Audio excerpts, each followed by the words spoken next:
Good afternoon. My name is Jennifer Wistran, and I'm the Deputy Director of the Kennan Institute. Thank you for joining us for a discussion of Meskhetian and Ahiska Turks and other unrecognized minorities in Russia's war. Before I introduce our guests, I'd like to remind you that you can stay up to date on the Kennan Institute's activities by visiting the Kennan Institute's website and subscribing to our blogs and podcasts. I'd also like to thank the State Department for their generous support of a number of our scholars, including one of today's guests. Today's guests include Richard Arnold, Steve Swerdlow, and Maria Vyushkova. Richard Arnold is an associate professor of political science at Meskhetian University. He's also a former Title VIII summer research scholar with the Kennan Institute. Steve Swerdlow is a human rights lawyer and associate professor of the practice of human rights in the Department of Political and International Relations at the University of Southern California. And Maria Vyushkova is a Buryat activist and a scientist and an expert in Russia's ethnic minorities' involvement in Russia's war in Ukraine. So after our guests speak, we're going to do the first 30 minutes, a kind of guided discussion amongst our guests. After they speak, we're going to have a question and answer period. And I encourage the audience members, please submit your questions via the Q&A function that you see at the base of your Zoom screen. And you can do that anytime throughout the first 30 minutes when we're talking. And you can do it thereafter as well. But certainly if something sparks an interest, feel free to submit your question as soon as you think of it. And please remember to include your name and affiliation when submitting your questions. And finally, today's discussion is being recorded. So with that, I want to pose my first question to Rich. Rich, what is the term, why are we using both the terms Meskhetian and Ahiska Turk? What do those terms mean? Okay, so thank you very much for having me here today, and thank you for this webinar on a very important topic. So the term, we use the term Meskhetian and Ahiska because it refers to two different narratives about who the minority is. Disputes over whether they're ethnically Turkish or ethnically Georgian. In Turkey, they're called Ahiska Turks, referring to Haltski, the largest city in their native region. An official Georgian and Soviet historiography claims they are the descendants of Mesks, an ancient Georgian tribe. More generally, the term over time has come to refer to the Muslim population of Meskheti Javakheti in southern Georgia, who were deported to Central Asia in 1944, and it's the 80th anniversary of their deportation this month coming up, which is part of the reason for the webinar. Under really terrible conditions when a lot of them died on the travel there. So there were also some other sub-ethnic groups who've become incorporated into the term Meskhetian and Ahiska, and over time it's become a convenience to refer to all of those 92,307 people from Meskheti, as well as 30,000 soldiers who were later taken to Uzbekistan, who were deported in 1944 under Stalin and Beria's secret resolution number 6,279. They were taken to Fergana Valley in the Uzbek SSR, but also to some other Central Asian countries. The bulk were in the Uzbek Soviet Socialist Republic. No, thank you, Rich. That's fantastic to get that distinction between the two different names, two different historical origins, between those who believed to be indigenous to Georgia and those indigenous to Turkey. You raised a lot of interesting points there talking about, you were suddenly mentioning a number of different former Soviet republics, different time periods. I want to pose a question building on that to both you and to Steve. So can each of you talk in a little bit more detail about the history of the Meskhetian or Ahiska Turks, both in the 20th century, so you already kind of went back a little bit to that early Soviet period, but take us back to the pre-Soviet Soviet period about these about the groups, and going into the 21st century and why we're talking about, you mentioned some anniversaries, 80 years and others, but I think the audience would be curious, how did each of you come to study this population? What's your relationship with the group? So maybe I'll turn to Steve first and then to Rich. Well, thank you, Jennifer. Thank you to Kennan for doing this historic event. This may be the first time there's been a webinar dedicated to the Ahiska, the Meskhetian Turks. And I also go back and forth between those two terms, thinking sort of legally through the majority of documents that undergird their history. I'm usually using Meskhetian because it appears in the documents, although Rich is absolutely right that the majority of this population refer to themselves as Ahiska Turks. A little bit about my background with the group. When I was on a State Department fellowship in Krasnodar, I first came into contact with the situation in the Krasnodar region of Russia, during which I witnessed firsthand the statelessness, the problem of attacks on the Meskhetian Turk population at that time, mostly confined to the Krasnodar region of Russia. I worked for several human rights organizations, and then later for Human Rights Watch, but had a really bird's eye view of the discrimination, the statelessness, the issues that, which we'll get to, ultimately led to this population being granted resettlement to the United States. And I had an opportunity to later work for the International Organization for Migration, actually physically standing there as people boarded the plane from Russia to the United States. I was in the Russian airports. That was really interesting. And then at other points in my background, I had opportunities to do field work, more of an academic nature, interviews with this community in certain communities where they reside in Georgia, in Azerbaijan, in Uzbekistan to a very limited degree, also Kazakhstan and Kyrgyzstan.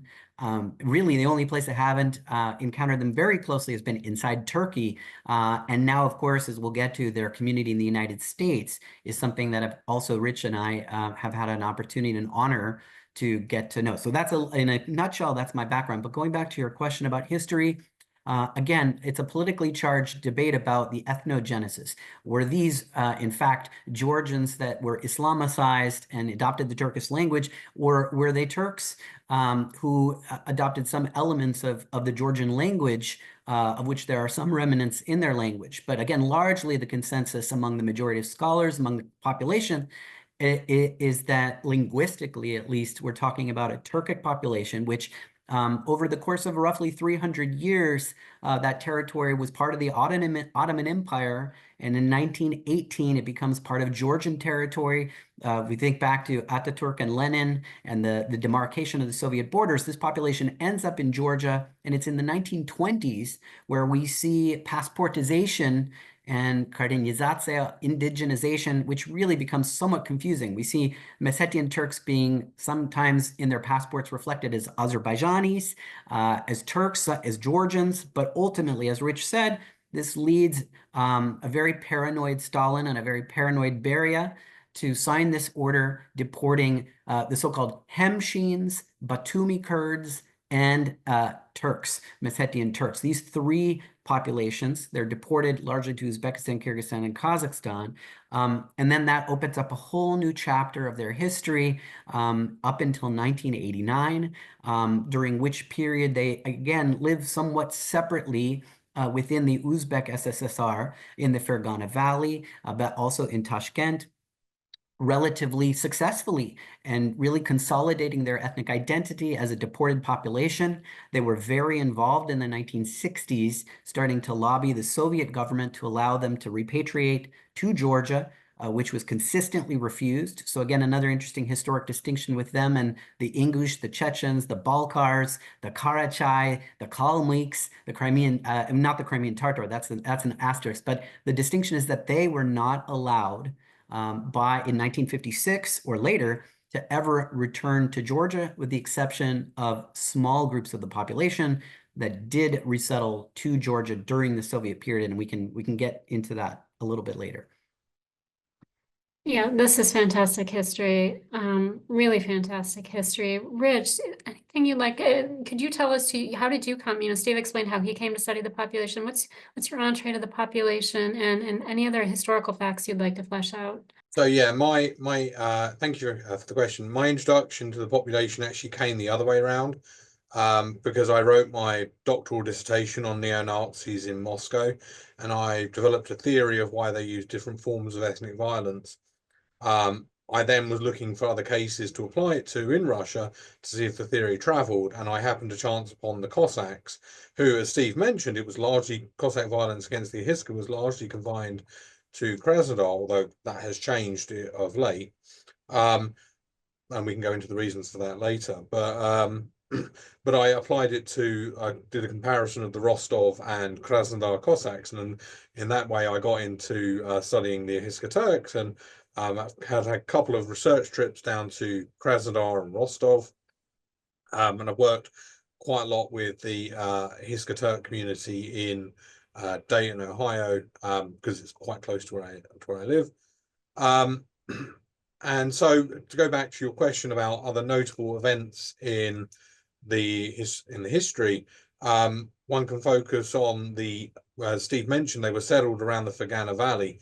In 1989, Uzbek nationalists, building on rising nationalism in the Uzbek SSR, launched a series of pogrom attacks against the Ahiska Turks, which led to them being relocated by the Soviet army all across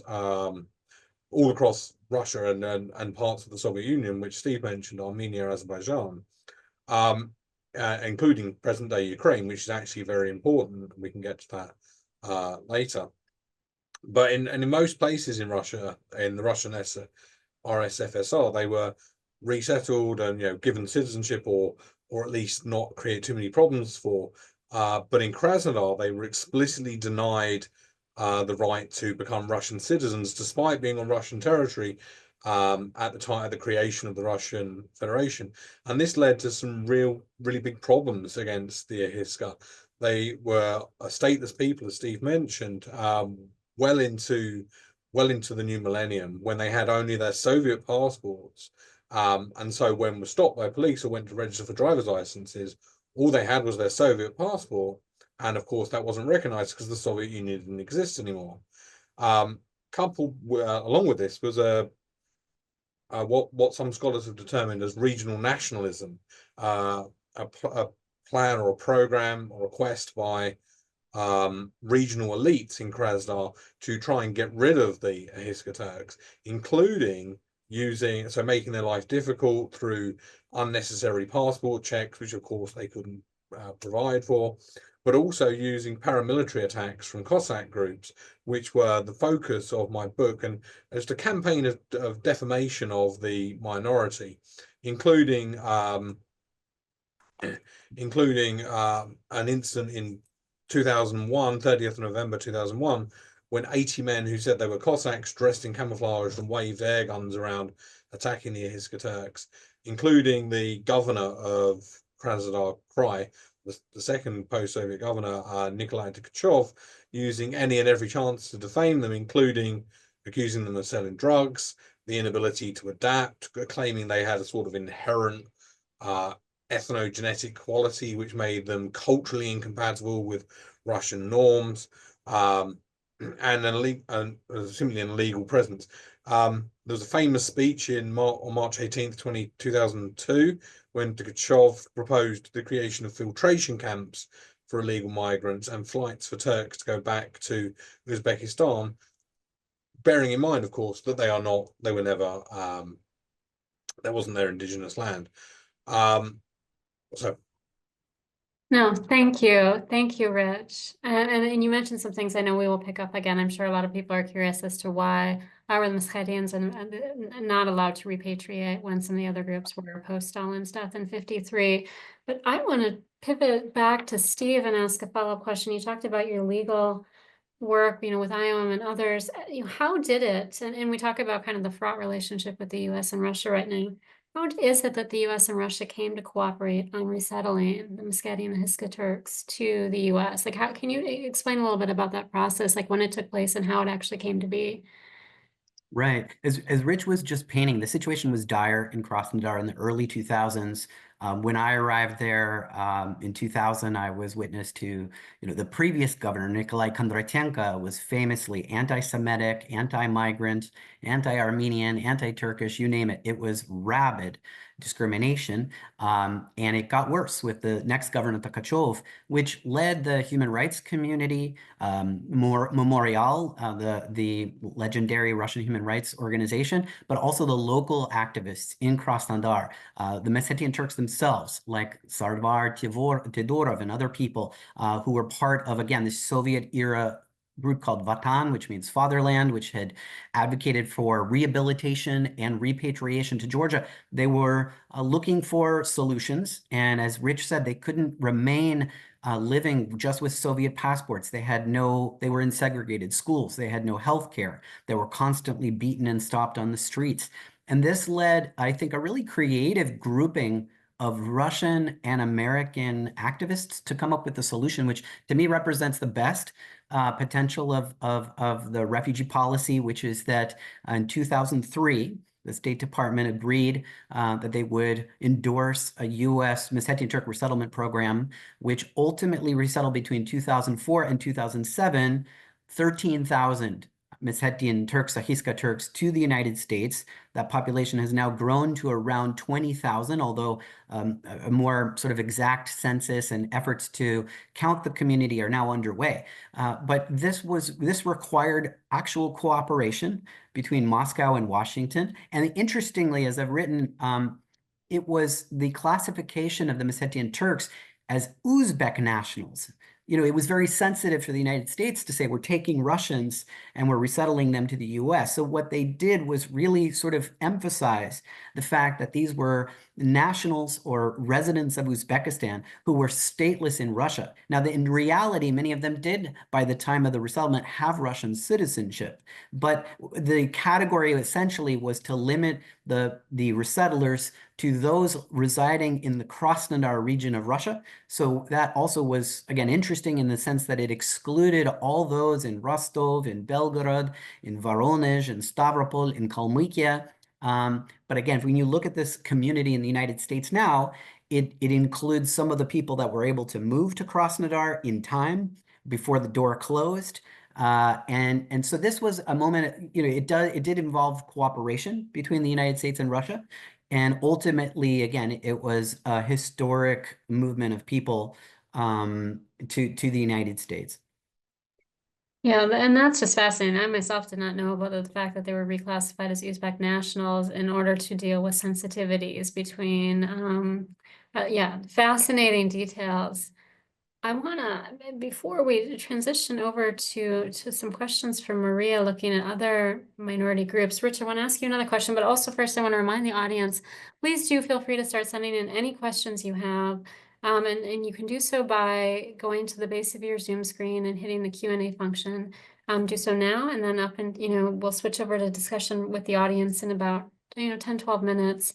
But Rich, I want to pick up on, again, something both you and Steve mentioned, the fact that they weren't allowed to, the Meskhetians were not allowed to return to their homeland. So again, maybe flesh out for people again a little bit more, these forced deportations that took place in the lead up to World War II, and then why were certain populations not allowed to go back when others were, and how did that kind of compound this problem?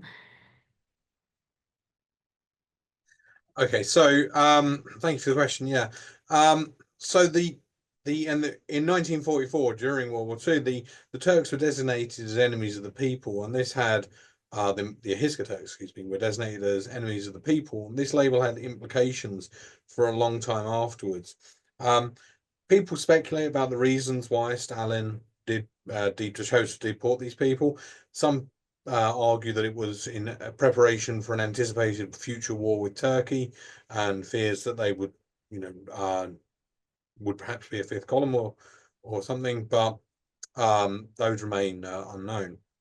And Steve already mentioned the lobbying of the Soviet Central Committee in the 60s. They did lobby to return, but the Soviets were never able to overcome the resistance of the local Georgian authorities. But at the end of the USSR, some of them wanted to return. But Georgia had its own problems with economic collapse, with the wars in Abkhazia and South Ossetia. So the Turks were never really a priority. Never, even had they direct mission to, they were never really a priority to do that. There was also probably a reluctance to admit a Muslim minority into the country. Some Georgian authorities claimed that as ethnic Armenians lived in the claimed area of Meskheti Javaketi, bringing in the Ahiska might spark a new Nagorno-Karabakh. And Gamsa Kurd, so some had returned to this region of Georgia by the early 90s. Gamsa Kurdia set about trying to expel many of those who had returned to the country in 1992. In 1999, Georgia joined the Council of Europe, and in doing so accepted a political obligation to facilitate the resettlement of the Ahiska, but so far little progress has been made on that. Oh, this is fantastic. There's still questions for both of you, Steve and Rich, related to the group, but I want to maybe turn over to Maria and start broadening the discussion a little bit, and then we can circle back. Maria, can you talk about, first of all, maybe talk about minorities being used in Russia's war in Ukraine, and to the extent we know if Meskhetian and Ahiska Turks are, but then some of the other minority populations as well. Maybe just give people a lay of the land of what's happening with respect to other minorities in Russia. So, first of all, it's well known that actually Russia's ethnic minorities are overrepresented both among the invading army troops in Ukraine and among the Russian side Ukraine war casualties. And especially such Asian Russian minorities as Buryats, Tuvans, and Kazakhs. And as I am myself an ethnic Buryat, that was the motivation behind my research. So my current research work, I am a PhD computational scientist by training, yet my career took a 180 turn after February 2022 Russian invasion of Ukraine, when it became obvious that specifically ethnic Buryats are extremely overrepresented among both Russian invasion army troops and the war casualties, and also there were horrific war crime allegations against Buryats. So that was the motivation behind me just focusing on this topic, the involvement of the ethnic minorities in the Russian invasion of Ukraine. And I published the first scientific paper on this topic in 2022, and unfortunately, as we all know, Russian government is very secretive and does not release any information on the war it is conducting in Ukraine. And of course, we don't have any official casualty statistics. However, we do have the obituaries. So my research is based on the obituaries, social media mining, right? And the obituaries and social media posts which were collected by different volunteer groups. And based on that information, it is obvious that indeed ethnic minorities such as Tuvans and Buryats are very overrepresented, but also such invisible ethnic minorities as the indigenous peoples of the north, like Chukchi people, Nenets people, Nganasan people, Udege people. And it is a silent disaster no one is talking about because the numbers are such, they threaten the very existence of whole cultures, nations and cultures. And it is, well, it has been well established by now, based on the official reports, that at least in the Republic of Sakha-Yakutia and Khabarovsk Krai, the small numbered peoples of the north were drafted more often than other population. And in Khabarovsk Krai, for instance, indigenous men were drafted almost 3 times more often than non-indigenous. And actually, even the officials admit to that, indirectly, of course, but it can be easily derived from the numbers they released. So actually, some displaced nations such as Kalmyk and Chechens actually are also involved in this war. And as of January this year, Kalmyks were twice overrepresented, compared to their percentage in Russia's population. With Chechens, it's a very different situation because Chechnya lives according to its own laws. It's a very different situation. And in the beginning of the war, as I mentioned in my 2022 paper, Chechens were also very overrepresented among the war casualties. And then Kadyrov's policies apparently changed. And my personal suspicion is that he just realized he will have no one to rule over, right, if everyone gets killed in this war. And at some point, the percentage of Chechens, right, among the total casualties very significantly decreased, and it went very significantly down at some point. But during the first month of Russia's invasion of Ukraine, Chechens were among the overrepresented groups among the casualties. And speaking about Ahiska Turks, actually, I had a very, how to say, when I was very young, when I was 18 years old, I had a very important encounter, which somehow I remembered for the rest of my life. I met when I was 18 years old, and I was traveling by train with my mother, and we met an Ahiska Turk soldier who was 20 years old, and it was September 1999.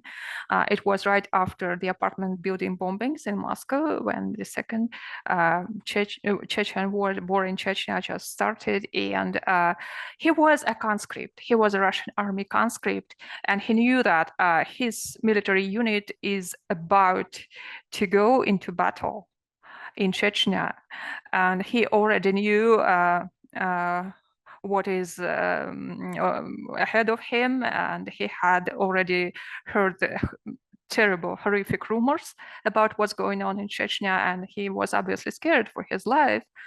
And unfortunately, I don't know what happened to him, but it was the first time in my life when I met someone who was probably about to die. And I know that not just in that war, but in the war of Ukraine, Ahiska Turks are also drafted, and they are also involved in this war. So it was, of course, one of the motivations why I was so much interested in participating in this event. Unfortunately, I don't know the surname of that young man, and I don't know what happened to him. Many Ahiska Turks since that time actually immigrated to the US, so probably he lives in Ohio somewhere. This is what I'm hoping for. So, and well, if he ever watches this video on YouTube, I would be, of course, glad to know that he's alive and well. No, Maria, thank you so much for giving, first of all, your background and your entree into the topic, and looking at the wider minority situation, but also, bringing up kind of this conflicted situation, the people who are being called up to fight, right? We hear about certain segments of the Russian population, but often not minority. And I want to circle back maybe to both Steve and Rich, to the extent, I don't know, either through the diaspora community, or how many are we talking at this point? How many Meskhetians are there over, again, Meskhetians in Georgia, Ahiska, to the extent in Turkey? Are people being called up? Are you maybe hearing that through the community in Dayton, or what, are they fighting on the Russian side? Are they fighting on the Ukrainian side? I mean, again, they've got this own past, right, of being forcibly displaced multiple times over. So this kind of, just curious what you guys have heard through your research. Start maybe with Steve first and then go to Rich. Sure. Well, this is a community, a transnational identity of, as you said, forced displacement has shaped their identity. In terms of Russia, yes, both Rich and I are encountering folks coming to the United States seeking asylum, saying that they're being forcibly mobilized, and hearing that, at least anecdotally, that within Rostov Oblast, places like Salsk, there have been very, very aggressive efforts to locate men from this community and pressure them or otherwise summon them to fight in this war. And again, what's tragic about it is that the Ahiska in Ukraine, in places like Kherson and Zaporizhia, are on the other side. And you have literally brothers and cousins, people from the same ethnic community being sent to fight each other. And that is leading to a refugee outflow both from Russia and from Ukraine to places like Europe, but also the United States. And it again reminds us how important it is to understand the history of this community.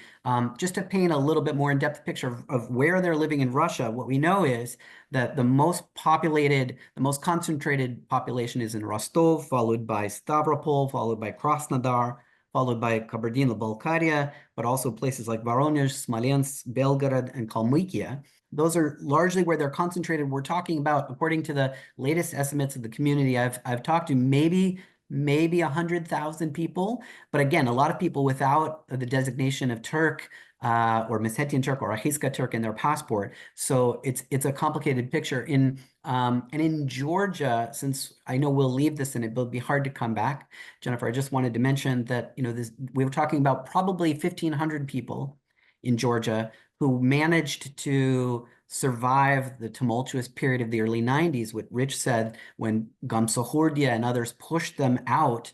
And then in 2007, the Georgian government, under pressure, agreed to adopt a so-called law on repatriation, which had a lot of caveats. So you had mostly from Azerbaijan, coming back to their ancestral homeland in southern Georgia, attempting to resettle in places like Akhaltsikhe.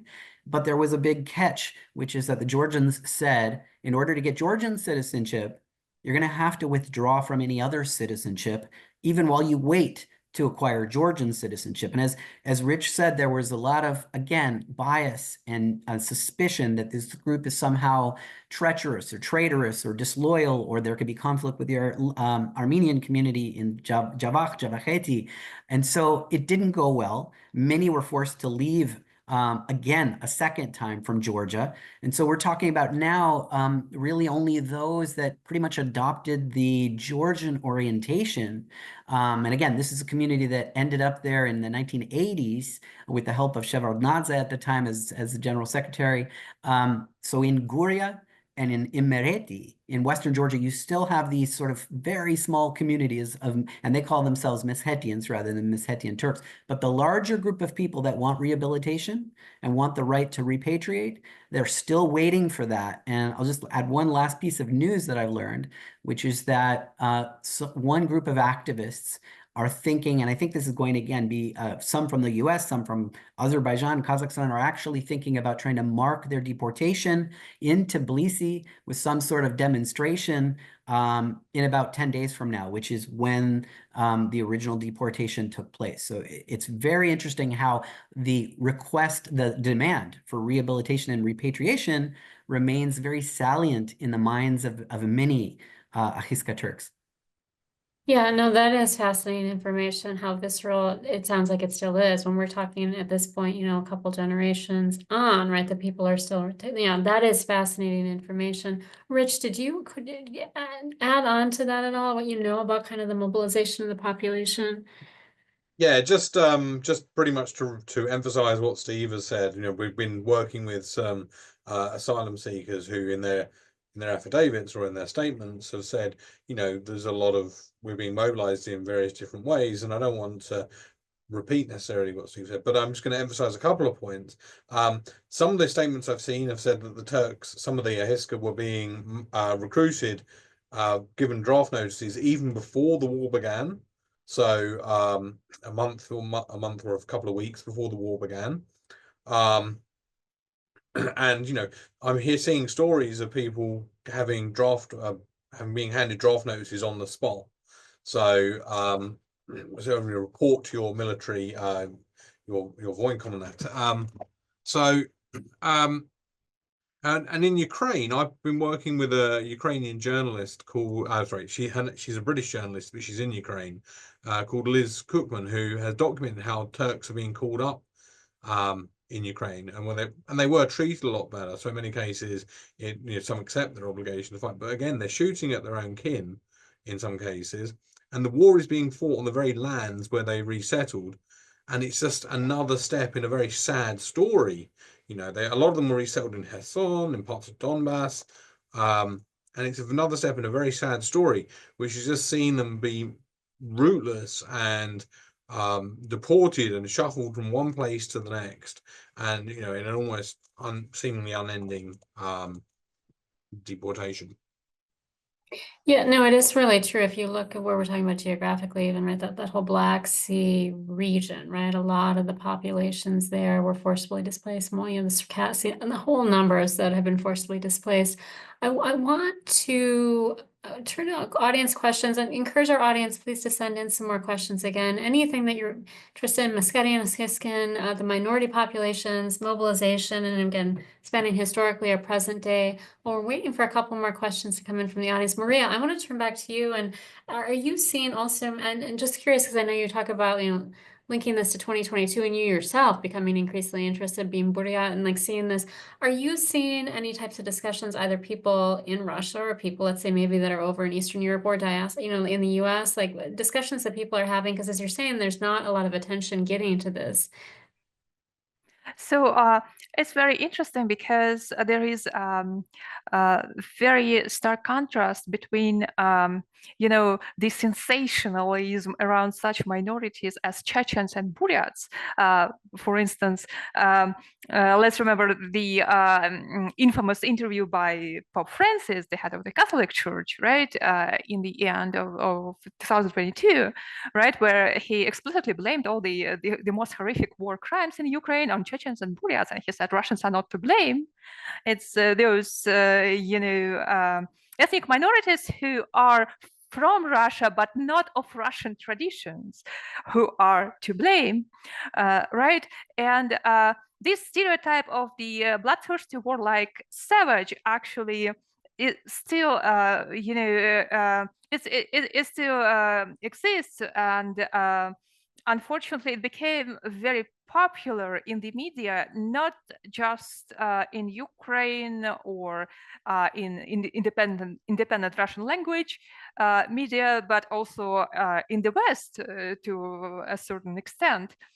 And on the other hand, there are ethnic minorities who were hit especially hard and no one is talking about them, such as the small numbered indigenous peoples of Russia's North, Siberia, and the Far East.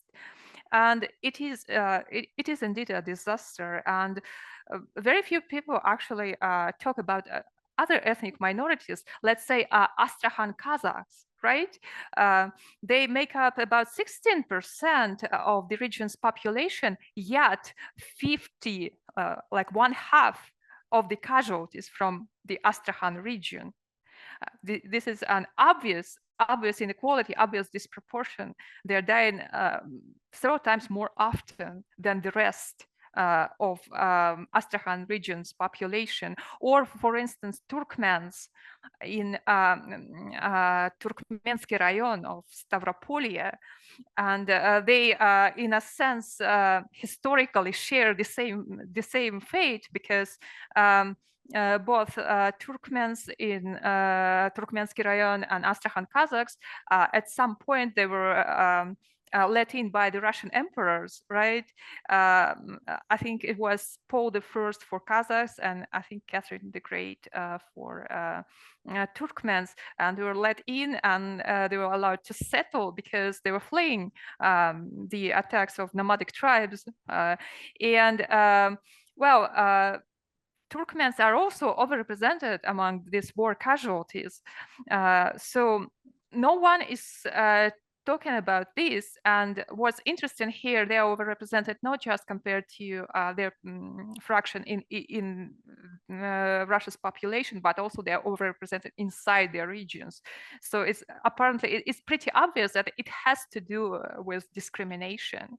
And the same thing, by the way, with Aga Buryats living in Transbaikalia, actually, because they make up about 6.8% of the population, but as of the end of 2022, 1 out of 4 actually casualties from Transbaikalia were ethnic Buryats.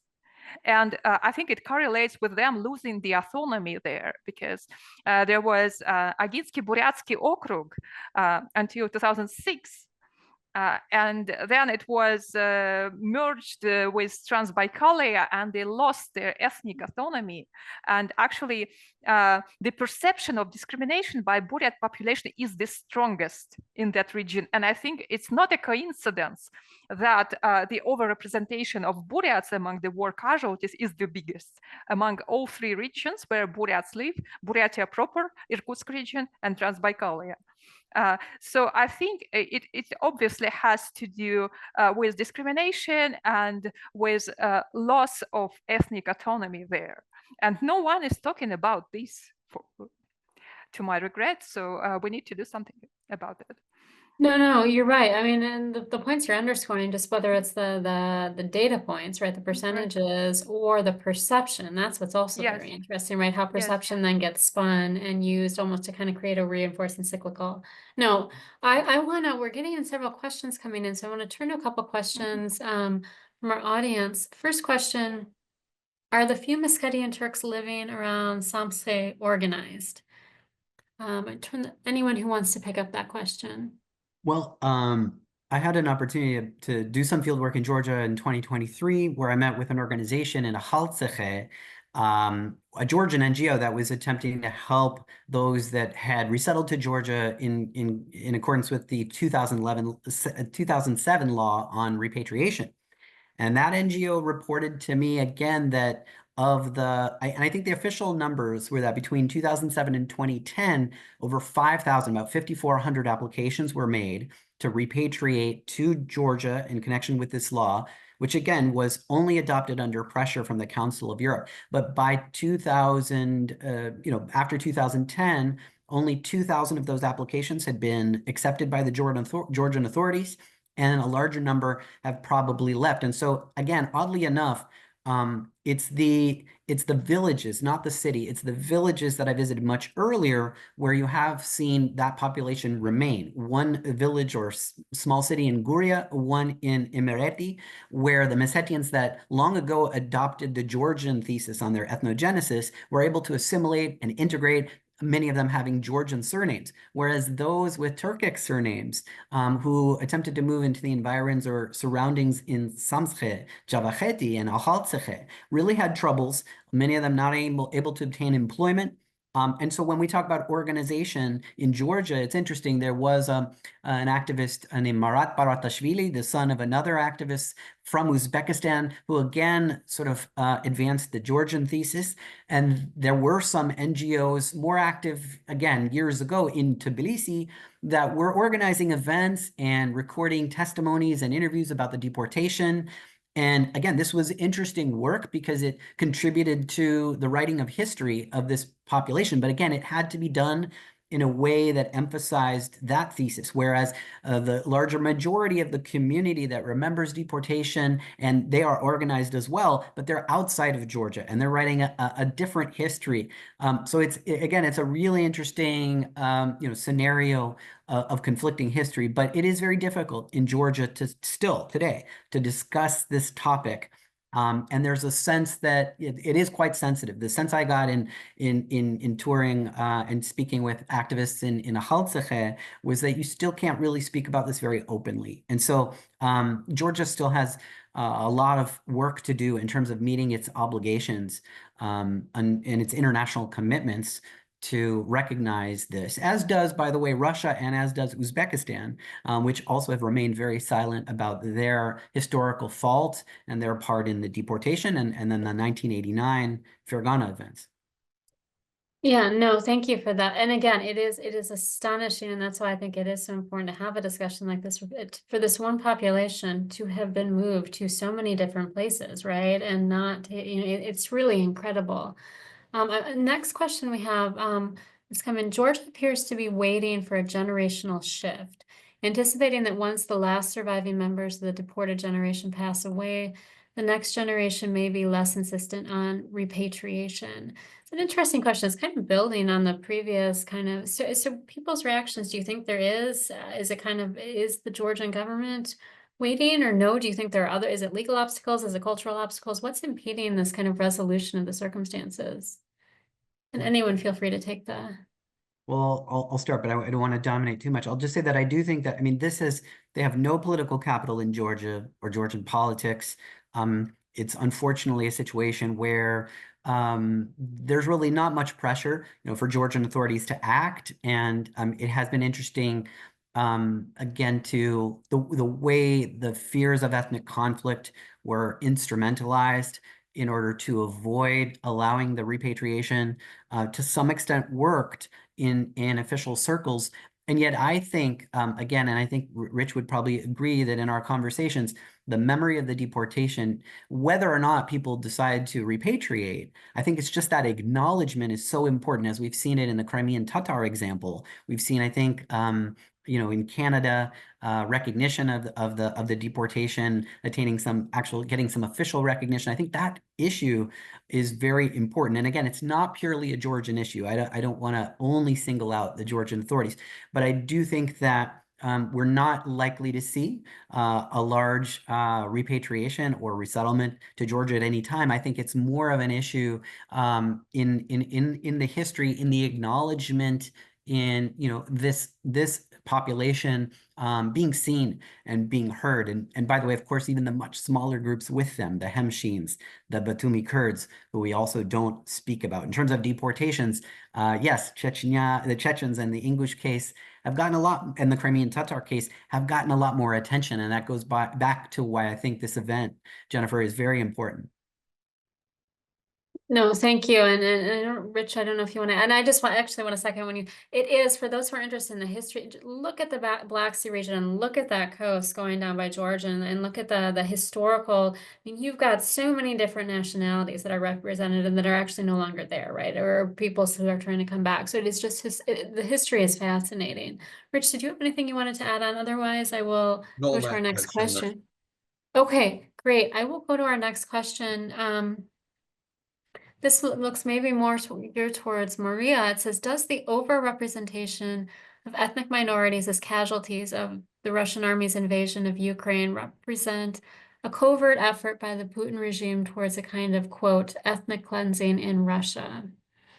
Yeah, this is a very good question. And also, this is the question I get most often for obvious reasons. My opinion is, actually, it's not intentional. It's just a side effect of minimizing the political costs, the political risks, because we all know that Putin's regime is trying to conduct this war at the expense of the most discriminated and vulnerable groups no one cares about, such as the migrants, the convicts, homeless people, and so on. And unfortunately, the situation in Russia, the degree of discrimination is such that the ethnic minorities are also one of those discriminated, disadvantaged, and vulnerable groups no one cares about, because actually they just try to spare Moscow and the rest of big cities with politically active population, because if any serious protests break out in Russia and big cities, it will be big trouble. However, if they just target the population Moscow doesn't care about, then they will be fine. And apparently this works, right? And I think this is the reason, for instance, why in Khabarovsk Krai they drafted indigenous men 3 times more often, though Khabarovsk is actually a very politically active city, as we know, based on the still ongoing protests, right? But they would protest the imprisonment of Furgal, but they won't protest the disproportional mobilization of the indigenous people. And this is the reflection how indigenous people are treated there. And this is just horrific discrimination and bullying, and they are literally considered second-class citizens. And there are a lot of prejudice against Arctic indigenous peoples in Russia, right? And it is considered very normal to make jokes about them and things like that. Because of that, I think it's just the result, indirect result of, generally speaking, about discrimination, systemic discrimination, and ethnic minorities being second-class citizens in Russia. So that's why I argue that it's not correct to use the term ethnocide as some activists do, because it's not intentional. But this doesn't mean that the results won't be the same. It well can be. Oh, thank you, Maria. Yeah, I was gonna say, Rich or Steve, do you want to add in anything? Yeah, the question about ethnic cleansing in Russia brings to mind the title of Igor Kuznetsov's article on soft ethnic cleansing in Krasnodar Krai. I will say that when I was still going to Russia in the early 2010s and I was interested in this group, I was advised to keep it very, the Ahiska Turks being this group, I was advised to keep it very much on the down low as to any writings about them, because they were so politically sensitive, you know, as a concern for my safety. And again, this evidence of seeing some Ahiska Turks, or claims that Ahiska Turks received mobilization papers even before the war began, really makes really suggests to me that it was always part of the plan, was to use them again for the reasons Maria mentioned, that, you know, they're expendable and nobody's going to notice if they're gone. So but those are some of my thoughts on that. Steve, did you want to jump in or anything to add? Well, real briefly, I'll just say that Maria's data is excellent. It's very important. I also want to acknowledge, I mean, I wish we had a Ahiska Turk, Meskhetian Turk, able to join this conversation as well, to center those voices. But I would say that, again, I think that what also the data that we're collecting, and there's some great reporting being done by places like Radio Free Europe on the mobilization of ethnic Uzbeks, of Tajiks, of Kalmyks into the war effort. I mean, the stories that I'm hearing from Ahiska are very similar in terms of the way there does seem to, and it's very interesting what Maria says about, is it intentional or is it a byproduct of being a group that nobody cares about? I think either one is just a very troubling reality that we need to emphasize here. That's what I'd say on that point. I've just been asked to advertise. We're holding a conference on the Ahiska Turks on the on 15th of November in the Hamilton Hotel in Washington, D.C. Please, there should do we have a means of circulating a registration link for that? Or if you go to the Jamestown website, you will see it's being organized by the Jamestown website, with Jamestown organization, and also the Dayton Ahiska Turk Community Center. So if you're interested in attending that event, please do go and sign up for the panels in which you're interested. No, thank you, Rich. We're getting a couple more questions. I want to be mindful of time, make sure we can get through the last couple of questions here. We have one next question. How does the concept of Ruski Mir and the recent bills passed by Putin to prioritize the Russian language affect minority groups? Are there any movements to protect their language rights in an increasingly aggressive environment that is pushing for Russian language superiority? Yeah, this is indeed a big issue, and in the present day situation, actually, any attempt of protecting your language is considered extremism, right? And unfortunately, it is a very difficult situation for ethnic activists who are still inside Russia. And I think that the present day policies inside Russia will apparently lead to further Russification of the ethnic minorities. And of course, the bill which made the study of native languages optional at schools had a very significant effect. And actually, in the year 2019, a famous Udmurt scholar, Albert Razin, actually killed himself. He publicly burned himself alive protesting this bill. because he was protesting that his language is being killed. So because once we don't have the language, we are losing the identity, right? So yes, it is a huge issue. It's a huge issue for Buryats as well, because very few of us still speak our native language, and actually our Buryat language is officially considered endangered according to UNESCO. So it is a big problem. And of course, this new legislation makes it even harder to preserve the language and the culture, because I was lucky because as a kid, I was at least able to learn some basics of my native language at school. And also it was a very short period of freedom where we were free to speak about the true history, of our people. And we were able to speak about the effect of Stalin's Great Purge on Buryat nation, and how many of prominent Buryat scholars and politicians were killed, including, and one of them was my great-grandfather. And also we were able to talk about even about the colonization era to some extent. And after the 1990s in Putin's Russia, it was no longer possible.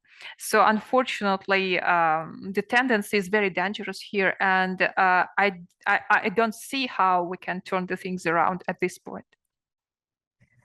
No, thank you, Maria. And I want to just underscore a point Steve made earlier, that the data that you are producing is so beneficial for people to be hearing the perspective and the numbers, and just, again, the viewpoint that you have.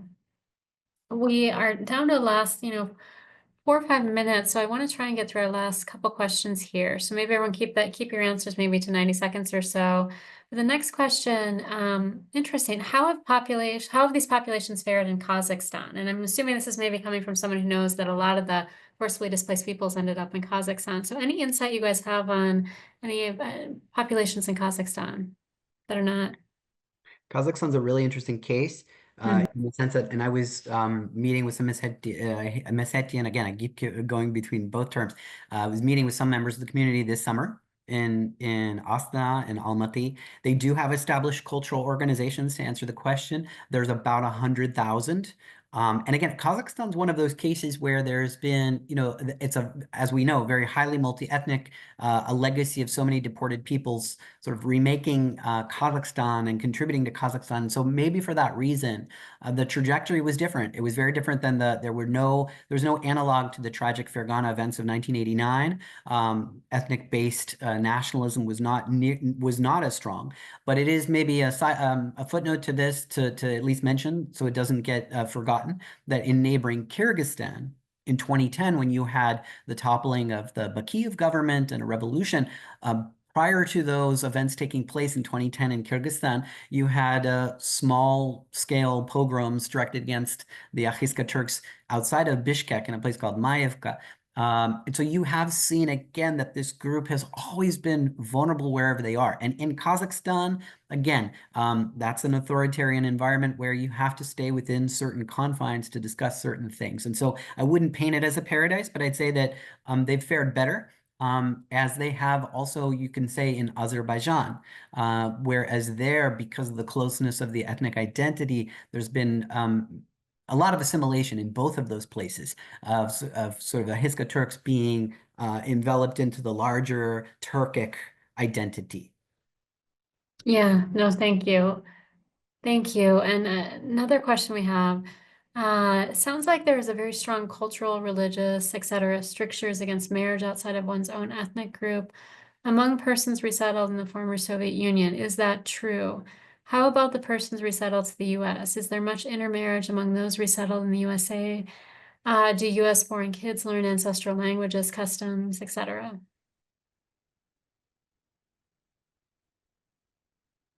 I know that there are norms of endogamy amongst the Ahiska and as a feature of many discriminated groups. There is also a preservation of language and traditions, But one of the features is of the Ahiska who I've encountered resettled to the United States is an openness and a willingness to learn English and attempts to integrate. So I don't know how Steve's experience differs, but No, I largely agree. I'd say that, and I know this webinar is more about the history and the identity there, but I would say that I think there's a tragic part of this history, but there's also very triumphant or joyous aspect in watching this community flourish in the United States. And as Rich said, he and I both had an opportunity to witness firsthand in Dayton, the community-based organization doing work, but they're present in all 50 states. And again, it's an example of, again, I think I mentioned in the beginning, the first community resettled after 9/11, after the temporary closure of the refugee resettlement. So I think that their story in the United States is also incredibly interesting and important. And again, I think I said about 20,000 people. So the community has grown since 2007 to about 20,000. And I think we would find this community in all 50 states. No, thank you. And I know we're at time, but I want to give each of you, the three of you, maybe like in a final parting comment, one last comment you want to make, either about Meskhetian or Ahiska Turks, or about the other minorities, or about mobilization, or getting kind of just what spotlight this shows on our current state of politics with the Russian war in Ukraine. So maybe I'll go Rich, and then Steve, and then Maria. well, one thing I had meant to mention that I neglected to mention was that I have seen interesting correlations or patterns of behavior with the nationalization of the Cossack movement modeled on the Krasnodar Cossack movement. We've also seen in the 2010s, we've seen attacks on Ahiska in different regions of Russia, again from Cossack organizations. And I think that's a whole other topic that would take a whole other webinar to discuss. But this is a kind of imitation ethnic community. They're not, I get the impression that they're not really kind of an ethnic community, but or at least not solely such a community. And I think it's really a very interesting dimension that speaks a lot about the kind of the imitation and the substitution for authentic and real categories that we. Thank you. Yeah, Steve. No, and thank you again for doing this. Yeah, I'll just maybe say a larger, broader point is that I've been so honored and inspired to learn more about the history of this group, and I think they teach us really important lessons. Again, going back to the activism, the dissident era in the Soviet Union, these were people that were going from Fergana to Red Square in Moscow in 1968 to raise the issue of their right to return, which played a big role, as we know. National minorities played a huge role in the underground human rights movement of the Soviet Union. So going back to that time, to then watching the organization of the community in Krasnodar also lobby for their rights, and then watching these other really important movements now in the United States, it shows me that I think we need to pay attention to this group. We need to write their history. And I do think we need to not forget, as I've said, I think previously, acknowledge the deportation, think about the importance of rehabilitation, and again, just not let this group's really complicated and multi-layered history be forgotten. So thank you for organizing this. No, thank you, Steve. Maria, final comments from you, or final point you'd like to make? So I just wanted to draw your attention to the fact that not just the death toll, not just so to say the demographic burden of this war, but also the moral burden of this war is put disproportionately on the Russia's ethnic minorities, and it's not only Chechens and Buryats. Unfortunately, according to the recent study by Adam Lenton of Wake Forest University, the survey showed that Russian anti-Putin public is actually the opponents of Putin generally are more xenophobic towards the ethnic minorities than the Russian society in general. This is a very interesting result. And this shows that unfortunately the anti-Putin, anti-war public is also anti-ethnic minorities, and it's a very difficult and toxic situation for ethnic activists like myself and for the ethnic minorities in general.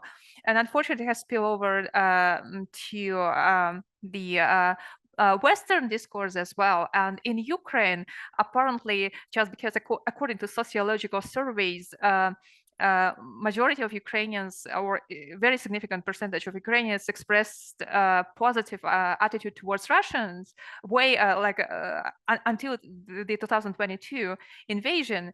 It's probably because of this, it's really hard to perceive Russians as enemies, because they are a very closely related ethnic group. And because of that, Ukrainian media also tend to portray Russia's ethnic minorities as first of all the majority of the invading army, which is not true, obviously, and second, as being responsible for the worst war crimes, which also turned out to be not true, because, for instance, the Bucha massacre, which was falsely blamed on ethnic Buryats, it turned out that actually it's the paratroopers from the Russian city of Pskov are responsible, almost exclusively ethnic Russians. Yet the stereotype of bloodthirsty Buryat soldier still persisted, and in people's minds, Buryats are to blame for this war crime.